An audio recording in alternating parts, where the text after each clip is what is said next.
ये कहानी है एक आदमी और उसकी 3 बेटियों की है। उसकी बीवी कुछ साल पहले वफात पा चुकी थी।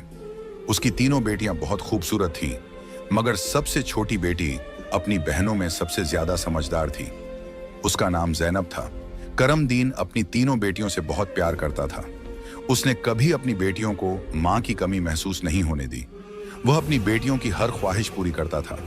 अब करमदीन की बेटियां बड़ी हो चुकी थीं और अपने पिता के लिए खुद से खाना बनाने लगी थीं। जब करमदीन काम के सिलसिले में बाहर जाता तो उसकी बेटियां उसके लिए खाना तैयार करके साथ दे देती। उसी गांव में एक बेवा औरत भी रहती थी जिसकी एक बेटी थी। उस बेवा की आदत थी कि वह हर घर में कुछ ना कुछ मांगने के लिए चली जाती थी।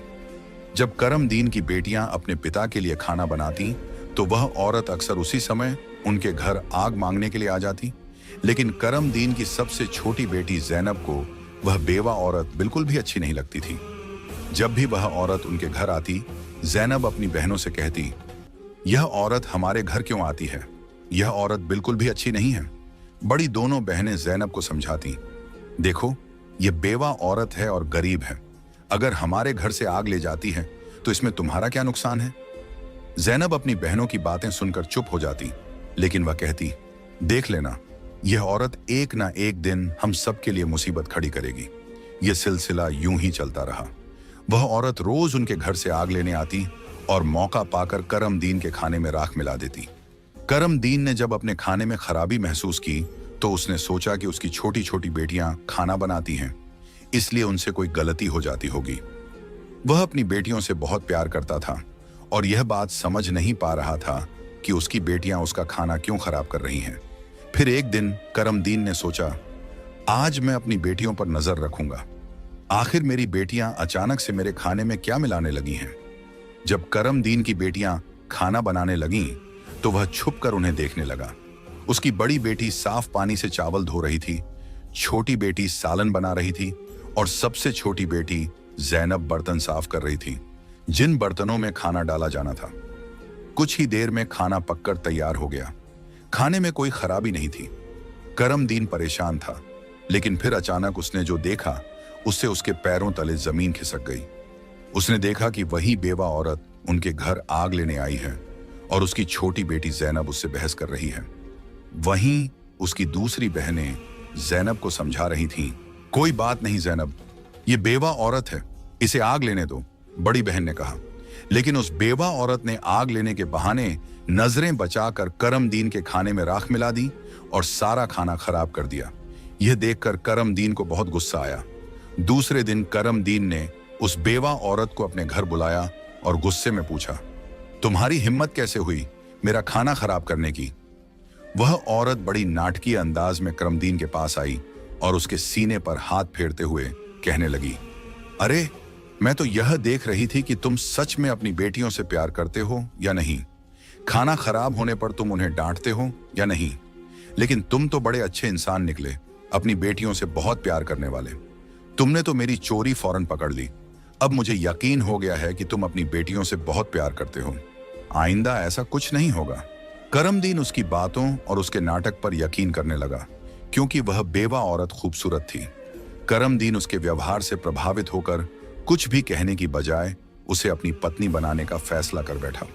कुछ ही दिनों में उसने अपनी बेटियों की इजाजत के बिना उस बेवा औरत से शादी कर ली और उसे अपने घर ले आया। शादी के कुछ ही दिनों बाद वह बेवा औरत करमदीन की तीनों बेटियों से सख्त नफरत करने लगी। वह चाहती थी कि किसी भी तरह करमदीन की बेटियां इस घर से निकल जाएं। उसने उन्हें घर से निकालने के लिए तरह तरह के मंसूबे बनाने शुरू कर दिए। वह सोचती थी कि अगर बेटियां घर से चली जाएंगी तो वह और उसकी अपनी बेटी आराम से ऐश की जिंदगी जी सकेंगी। साथ ही करमदीन का पूरा ध्यान सिर्फ उसी और उसकी बेटी पर रहेगा। वह जानती थी कि करमदीन अपनी बेटियों से बहुत मोहब्बत करता है और उन्हें जरा भी दुखी नहीं देख सकता। उसकी अपनी बेटी हमेशा कीमती कपड़े पहनकर घूमती रहती थी, जिससे वह मॉडर्न लगती थी। लेकिन सौतेली मां ने करमदीन की तीनों बेटियों को घर का सारा काम करने पर मजबूर कर दिया। वह उन्हें ठीक से पेट भर खाना भी नहीं देती थी और धीरे धीरे उनकी दूसरी जरूरतें भी कम कर दी। तीनों बहनें हर समय दुखी रहने लगी। एक दिन 2 बड़ी बहनें रो रही थीं, तो ज़ैनब अपनी बड़ी बहनों के पास आई और कहने लगी, प्यारी बहनों, आओ हम तीनों कहीं बाहर चलें ताकि हमारा दिमाग फ्रेश हो जाए। फिर वह तीनों बहनें घर से निकल गईं और चलते चलते एक जंगल में जा पहुंची। वहां एक घने दरख्त के नीचे बैठकर वे रो रो कर अपनी मां को याद करने लगीं। इतने में उनके पास से एक अल्लाह वाले बुजुर्ग का गुजर हुआ। जैनब जमीन पर बैठी रो रही थी और कह रही थी, ऐ मेरे अल्लाह, हम मजलूम लड़कियां हैं और बहुत दुखी हैं। आप देख रहे हैं ना कि हमारी सौतेली माँ हम पर कितना जुल्म करती है। हम कितने दिनों से भूखे हैं। अल्लाह वाले बुजुर्ग पास ही खड़े होकर उनकी बातें सुन रहे थे। फिर वे जैनब से मुखातिब होकर बोले, बेटियों, तुम तीनों यहां इस दरख्त के नीचे रोज आती हो, तुम्हें क्या दुख है? तुम मुझे बता सकती हो? जैनब ने रोते हुए अल्लाह वाले बुजुर्ग को सारा वाकया सुना दिया। उनकी बात सुनकर बुजुर्ग को बहुत दुख हुआ। वे बोले, बेटी, यहां से थोड़ी दूरी पर मेरी झोंपड़ी है। मैं वहां रहता हूं और इबादत करता हूं। मेरी झोंपड़ी के बाहर एक अनार का दरख्त लगा है जिस पर पके हुए अनार लगे हुए हैं। तुम जाओ और उस दरख्त से जितने मर्जी अनार तोड़कर खा लो। यह सुनकर तीनों लड़कियां खुशी खुशी उस झोंपड़ी के पास पहुंची। उन्होंने देखा कि दरख्त पर बहुत ही खूबसूरत और रसीले अनार लगे हुए हैं। तीनों ने एक एक अनार तोड़ा और बैठकर मजे से खाने लगी। जब उनका पेट भर गया तो उन्होंने बुजुर्ग का शुक्रिया अदा किया और घर वापस आ गईं। इसके बाद जब उनकी सौतेली माँ उन्हें खाना नहीं देती तो वे रोज जंगल जाती और उन अनारों को खाकर अपना पेट भर लेती। धीरे धीरे उन्होंने अपनी माँ का दिया हुआ खाना बिल्कुल छोड़ दिया। अब उनकी सौतेली माँ सोचने लगी, मैं इन लड़कियों को खाने को कुछ नहीं देती। मैं इनसे इतना काम करवाती हूँ, उन्हें जलील करती हूँ, फिर भी इनके चेहरे पर एक अजीब सी चमक है। इनमें से कोई बीमार भी नहीं पड़ती, बल्कि इनकी खूबसूरती बढ़ती जा रही है। और मेरी बेटी, जिसे मैं इतना अच्छा खाना देती हूँ, वह उनके आगे बदसूरत लगती है।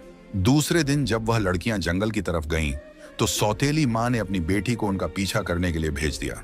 जब तीनों लड़कियां अनार तोड़कर खा रही थीं, तो जैनब ने अपनी सौतेली बहन को देख लिया। उसने बाकी बहनों से कहा, यह लड़की हमारा पीछा कर रही है, मैं इसे यहां से भगा देती हूं।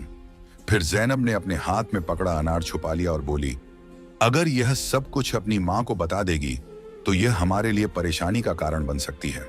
लेकिन जैनब की दूसरी बहनें बोली, जैनब, तुम कैसी बातें कर रही हो? यह बेचारी बेकसूर है। जैनब की बड़ी बहनें बोली, हमारी सौतेली मां तंग करती हैं, यह तो हमें कुछ नहीं कहती।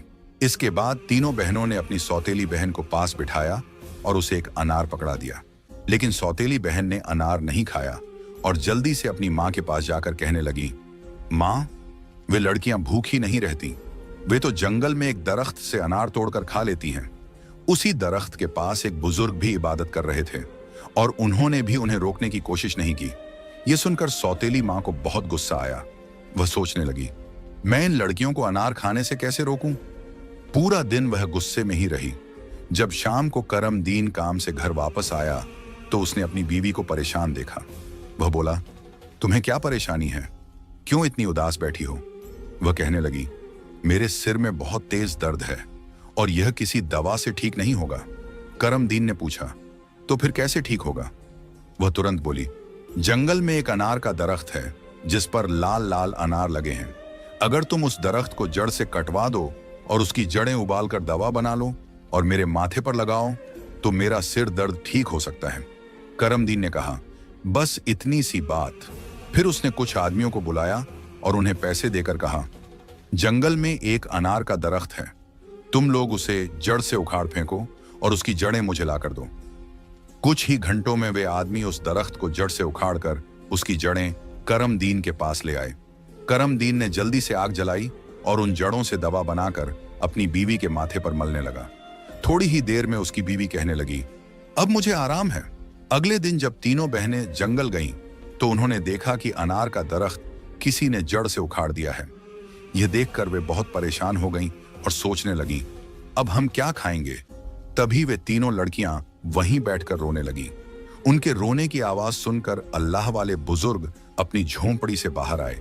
वे समझ गए कि लड़कियां क्यों रो रही हैं। वे बोले, इसमें रोने की क्या बात है? अल्लाह तुम्हें इससे भी बेहतर कुछ देगा। फिर अल्लाह वाले बुजुर्ग ने अपनी उंगली से जमीन की तरफ इशारा किया और वहां पर एक छोटी सी नदी बन गई जिसमें पानी की जगह दूध बह रहा था। उन्होंने उन लड़कियों को एक मिट्टी का प्याला दिया और कहा, जहां से जितना मर्जी हो दूध पियो। लड़कियां बहुत खुश हुईं और मिट्टी के प्याले में दूध भरकर पीने लगीं। जब उनका पेट भर गया तो वे बुजुर्ग का शुक्रिया अदा करके घर वापस आ गईं।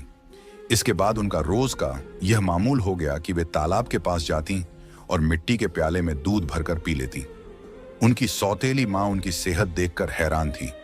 उसने अपनी बेटी को बुलाया और कहा, मैंने तो जंगल से अनार के दरख्त का नामो निशान मिटा दिया था, फिर भी इन लड़कियों की सेहत पर कोई असर नहीं पड़ा।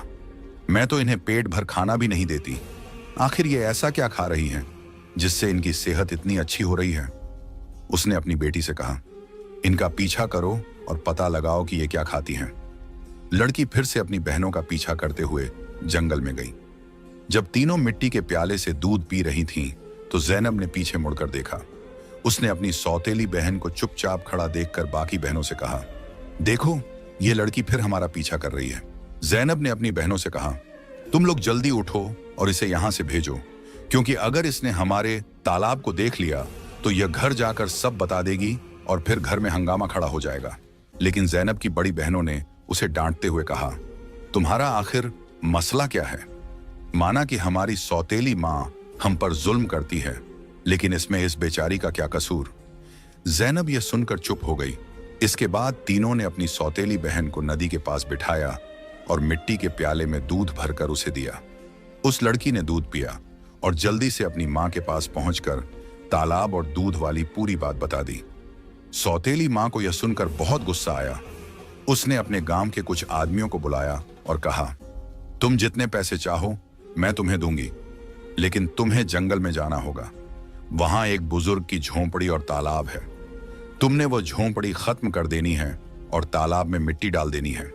बदले में तुम्हें बहुत पैसा मिलेगा। कुछ ही देर में वे आदमी उसकी मर्जी के मुताबिक सब कुछ करके लौट आए। वह औरत अब बहुत खुश थी। अगले दिन जब तीनों बहनें जंगल में गईं, तो उन्होंने देखा कि वहां न तो तालाब है और न ही बुजुर्ग की झोंपड़ी। यह देखकर उन्हें पहाड़ जैसा दुख हुआ। वे वहीं बैठकर रोने लगीं और भूखी प्यासी अपने घर लौट आईं। उनकी सौतेली माँ यह देखकर बहुत सुकून महसूस कर रही थी। एक दिन वह फिर बीमारी का बहाना बनाकर लेट गई। शाम को जब करमदीन घर आया तो उसने अपनी बीवी को प्यार से कहा, चाहे मेरा सब कुछ बिक जाए, लेकिन मैं तुम्हें कुछ नहीं होने दूंगा। तुम्हारा इलाज सबसे अच्छे डॉक्टर से करवाऊंगा। लेकिन उसकी बीवी कुछ और ही चालें चल रही थी। उसने कहा, आपको इतना कुछ करने की जरूरत नहीं है। मेरी जिंदगी बचाने के लिए बस एक छोटा सा काम करो। करमदीन बोला, जल्दी बताओ क्या करना है, मैं वही करूंगा। उसकी बीवी बोली, तुम अपनी तीनों बेटियों का खून निकालकर मेरे हाथों और पैरों की हथेलियों पर मल दो, तभी मैं ठीक हो सकती हूं। यह सुनकर करमदीन की आंखों में आंसू आ गए, क्योंकि वह अपनी बेटियों से बेहद मोहब्बत करता था। वह चुपचाप कमरे से बाहर निकला और अपनी बेटियों को ढूंढने लगा, लेकिन बेटियां घर में नहीं थीं। वह परेशान होकर उन्हें ढूंढते ढूंढते कब्रिस्तान पहुंचा। वहां उसने देखा कि उसकी तीनों बेटियां अपनी मां की कब्र के पास बैठकर रो रही हैं। यह देखकर करमदीन का दिल कांप गया। एक तरफ उसकी बीवी की ख्वाहिश थी और दूसरी तरफ उसकी बेटियों की जिंदगी। करमदीन को समझ नहीं आ रहा था कि वह क्या करे। उसने सोचा कि उसकी बीवी उसकी बेटियों से कभी खुश नहीं होगी और उसकी बेटियां अपनी सौतेली मां के साथ खुश नहीं हैं। इसलिए उसने फैसला किया कि बेटियों को कहीं दूर ले जाएगा। उसने अपनी बेटियों को गले लगाया और कहा, ऐ बेटियों, तुम क्यों परेशान होती हो? मैं तुम्हें कहीं और ले चलता हूं। वह अपनी बेटियों को एक घने जंगल में ले गया। वहां उसने मिट्टी का चूल्हा बनाया और बेटियों को खाना बनाकर खिलाया। जब बेटियों ने पेट भरकर खाना खा लिया तो वे एक दरख्त के नीचे सो गईं। करमदीन ने अपनी बेटियों को वहीं सोते हुए छोड़ दिया और वहां से भाग गया। उसके दिल में यही ख्याल था कि कम से कम मेरी बेटियां जिंदा तो रहेंगी और अपनी सौतेली मां के जुल्म से बची रहेंगी।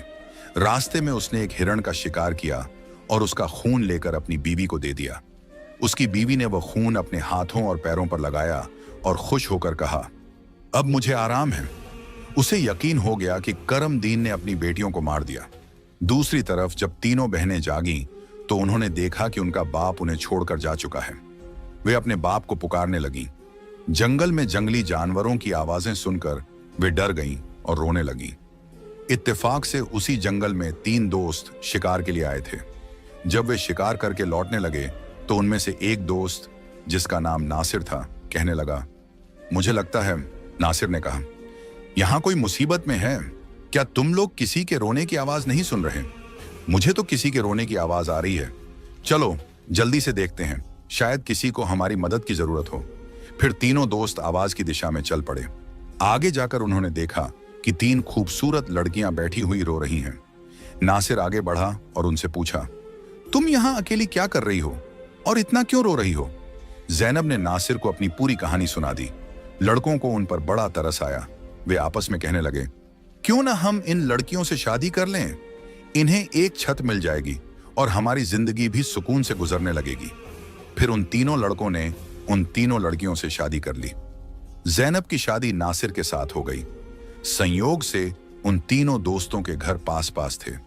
तीनों बहनें खुशी खुशी अपने अपने घरों में रहने लगीं। 1 साल के बाद जैनब के घर में बेटे की पैदाइश हुई।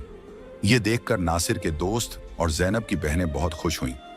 धीरे धीरे जैनब का बेटा 2 साल का हो गया। एक दिन नासिर ने अपने दोस्तों से कहा, मेरा आज फिर जंगल में शिकार करने का मन हो रहा है, चलो शिकार पर चलते हैं। लेकिन उसके दोस्तों ने मना कर दिया और कहा, हमें तो किसी जरूरी काम से जाना है, हम तुम्हारे साथ जंगल नहीं जा सकते। नासिर ने जैनब से इजाजत ली और अकेला ही जंगल में शिकार के लिए चला गया। लेकिन इसके बाद कई दिन गुजर गए और नासिर घर वापस नहीं आया। जैनब बहुत परेशान हो गई। उसकी बहनें भी उसकी चिंता देखकर चिंतित हो गईं। जैनब के जीजा नासिर के दोस्त ने उसे तसल्ली देते हुए कहा, तुम फिक्र मत करो, हम नासिर को ढूंढकर जरूर वापस लाएंगे। लेकिन करनी खुदा की यह हुई कि नासिर के दोस्त भी उसे ढूंढने जंगल गए, लेकिन वे भी वापस नहीं लौटे। उन तीनों बहनों पर एक बार फिर से गम का पहाड़ टूट पड़ा। एक दिन जैनब अपने बेटे को सुला रही थी कि दरवाजे पर दस्तक हुई। उसने जल्दी से जाकर दरवाजा खोला तो क्या देखती है कि एक बुजुर्ग फकीर जिसने हरे रंग के कपड़े पहने हुए थे दरवाजे पर खड़ा है। जैनब उसे देखकर बोली, बाबा, मेरा शौहर घर पर नहीं है, मैं आपको घर में आने की इजाजत नहीं दे सकती। जब मेरा शौहर आएगा तब आप आ जाना। उस पर फकीर बोला, बेटी, मुझे बहुत भूख लगी है, किसी भूखे को खाना खिलाने में क्या हर्ज है। जैनब ने मजबूरी में उस फकीर को घर में बुला लिया और उसके लिए खाना बनाने लगी। लेकिन वह जादूगर फकीर बुरी नजरों से जैनब को देखता रहा। फिर वह जादूगर उठकर जैनब के करीब आया और बोला, सुनो लड़की, तुम मुझे बहुत अच्छी लगती हो, अपने बेटे को छोड़ दो और मुझसे शादी कर लो। जैनब डर के मारे कांपने लगी और बोली, बाबा, आप कैसी बातें कर रहे हैं? मैं शादीशुदा हूं और एक बच्चे की मां हूं। आपकी हिम्मत कैसे हुई ऐसा कहने की? यह सुनकर जादूगर फकीर को गुस्सा आ गया। उसने अपने जादू से जैनब को कुतिया बना दिया और उसके गले में रस्सी डालकर खींचते हुए ले जाने लगा। इधर जैनब का बेटा जोर जोर से रो रहा था। जैनब की बहनों ने जब उसके बेटे के रोने की आवाज सुनी तो वे भागती हुई उसके घर आईं। उन्होंने जल्दी से जैनब के बेटे को गले लगाया और अपनी बहन को घर में ढूंढने लगी। लेकिन उन्हें जैनब कहीं नजर नहीं आई। उनकी सौतेली मां के बाद अब जैनब भी गायब हो चुकी थी। वक्त इसी तरह गुजरता रहा। अब जैनब को गुम हुए भी 14 साल का लंबा वक्त गुजर चुका था। इस दौरान जैनब का बेटा जवान हो चुका था। उसे उसकी दोनों खालाओं ने मिलकर पाला था। एक दिन जैनब की खालाओं ने उसे उसकी मां के बारे में सारी सच्चाई बताई। यह सुनकर वह बहुत परेशान हो गया और बोला, खाला, आज मैं अपने माँ बाप को जरूर ढूंढने जाऊंगा। उसकी खालाओं ने उसे समझाते हुए कहा, बेटा, जो होना था वह हो चुका, जिन्हें जाना था वे चले गए। अब हम तुम्हें नहीं खोना चाहती। हमारे शौहर भी जंगल गए थे और वे भी कभी वापस नहीं आए। अगर तुम भी चले गए तो हम किसके सहारे जीएंगी? लेकिन लड़के ने कहा, खाला, आप फिक्र मत कीजिए, मैं अपने बाप और बाकी सबको ढूंढकर वापस जरूर लाऊंगा। फिर वह लड़का जंगल की तरफ निकल पड़ा। कई दिनों तक जंगल में इधर उधर भटकता रहा, लेकिन उसे कुछ समझ नहीं आया कि वह अपने माँ बाप को कहाँ ढूंढे। इसी तरह तलाश करते करते वह एक ऐसे इलाके में पहुंचा जो पूरी तरह पत्थरों का इलाका था। वहां उसने पत्थर की इमारतें देखीं और एक खूबसूरत छोटा सा पत्थर का घर देखा।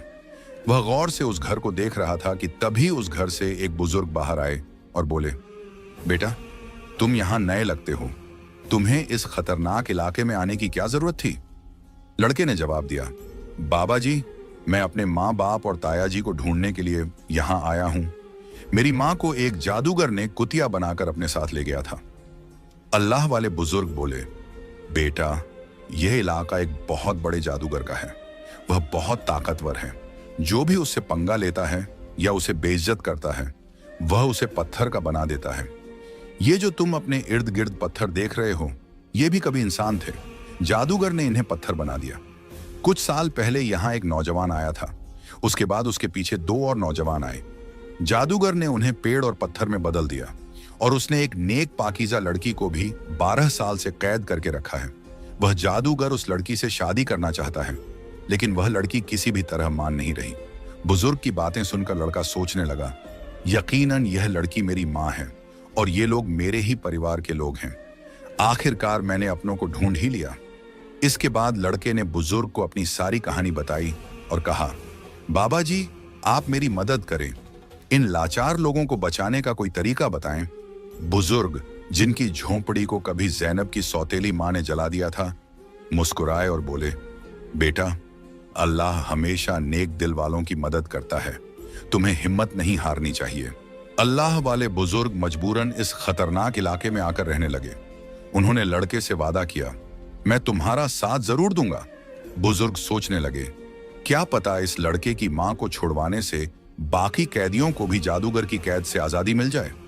बुजुर्ग ने बाकी गांव वालों को बताया, यह मेरा पोता है जो दूसरे गांव से मुझसे मिलने आया है।